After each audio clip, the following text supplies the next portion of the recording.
महान आचार्य चाणक्य ने कहा था कि जिस व्यक्ति ने ये समझ लिया कि क्या, कब और कहाँ कितना बोलना है, तो उस व्यक्ति को सफल होने से कोई नहीं रोक सकता। ऐसे व्यक्ति की सफलता सुनिश्चित है। जिस तरह कमान से निकला हुआ तीर लौटकर कभी वापस नहीं आता, ठीक उसी तरह से मुंह से निकले शब्द कभी वापस नहीं आते। शब्द और भाषा हथियार है और कमजोरी भी। सही समय पर सही शब्दों के प्रयोग से इंसान परेशानियों से बच सकता है, लेकिन बिना सोचे समझे बोले गए शब्द इंसान की मुसीबत को बढ़ा देते हैं। आज भी लोग अपनी जबान का इस्तेमाल दूसरों को नीचे दिखाने और खुद को बड़ा बताने के लिए करते हैं, लेकिन जो समझदार और सफल इंसान है वो ये अच्छी तरह से जानते हैं कि उन्हें किस वक्त कितना और क्या बोलना है। साइलेंस रहने का मतलब ये नहीं है कि आपको पूरे दिन एक भी शब्द नहीं बोलना है या चुपचाप रहना है। मौन का मतलब है कि बेवजह शब्दों का प्रयोग नहीं करना है। जहाँ जरूरत है वहीं ही बोलना, अपने लक्ष्य पर ध्यान केंद्रित करना। आज मैं आपको चुप रहने के साथ ऐसे फायदे बताऊंगा जिन्हें जानने के बाद आप आज से नहीं बल्कि अभी से ही उतना बोलोगे जितना आपको जरूरत होगी। नंबर 1, मौन लोगों का ध्यान खींचती है। महान आचार्य चाणक्य अपनी चाणक्य नीति में बताते हैं कि उन्होंने अपने हजारों शत्रुओं को अपनी खामोशी से परास्त किया है। वो खामोश रखकर अपने शत्रुओं को विचारों में उलझाए रखते थे और सही समय आने पर वह अपने दुश्मनों को ईंट का जवाब पत्थर से देते थे। साइलेंस यानी चुप्पी किस तरह लोगों के अटेंशन को ग्रैब करती है, यह बात आप इस उदाहरण से समझ सकते हो कि जब क्लासरूम में टीचर किसी विषय पर बात करते हैं तो स्टूडेंट उनके बात को बिल्कुल ध्यान से नहीं सुनते, लेकिन जब अचानक टीचर या स्पीकर बोलना बंद कर देता है तो सभी लोग आश्चर्य में पड़ जाते हैं कि अरे क्या हो गया भाई, कम्युनिकेशन बंद क्यों हो गई। मैं जब स्कूल में था तब अक्सर ऐसा होता था और आपके साथ भी ऐसा हुआ होगा। नंबर 2, मौन बातचीत में मदद करता है। शांत रहना मोल भाव यानी निगोशिएट करते वक्त आपकी बहुत ज़्यादा हेल्प कर सकता है। बातचीत के दौरान जब आप अचानक चुप हो जाते हो और सामने वाले इंसान को जवाब नहीं देते हो तो एक खामोशी उस दूसरे इंसान को ये सोचने पर मजबूर कर देती है कि आखिर आप क्या सोच रहे हैं। तो फिर इसी चीज़ का आपको फायदा उठाना है। सामने वाले को ये सोचने दे कि आप क्या सोच रहे हैं। मान लो आप कोई डील फाइनल कर रहे हो, ये सामने वाले पार्टी को जल्दी से यस या फिर नो कहकर जवाब मत दो।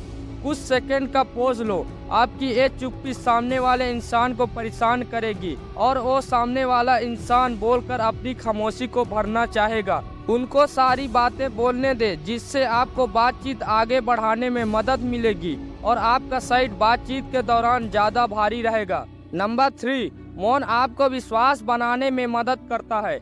अगर आप एक मजबूत रिलेशनशिप बिल्ड करना चाहते हो तो उससे पहले आपको ट्रस्ट यानी विश्वास बिल्ड करना होगा, और विश्वास तभी बिल्ड होगा जब आप सामने वाले इंसान की बातों को ध्यान से सुनोगे, यानी बातचीत के दौरान बोलोगे कम और सुनोगे ज़्यादा। ऐसा करने से दूसरे इंसान को लगेगा कि आप एक अच्छे इंसान हो, सामने वालों की बातों को अच्छे से सुनते हो, किसी को भी नज़रअंदाज नहीं करते हो, और तभी तो वो आपकी बातों को अच्छे से सुनेगा और ट्रस्ट बिल्ड होगा।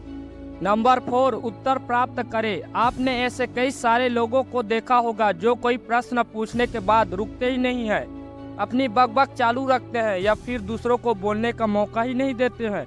अगर आप भी ऐसा करते हो तो आपको दूसरे इंसान के पर्सपेक्टिव को जानने का मौका ही नहीं मिलेगा।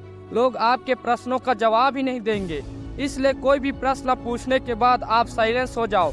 आप अपना ओपिनियन मत दो। लोगों का क्या ओपिनियन है उस बात पर, उस प्रश्न पर आप जानने की कोशिश करो, शायद आपको कुछ नए सीखने को मिल जाए।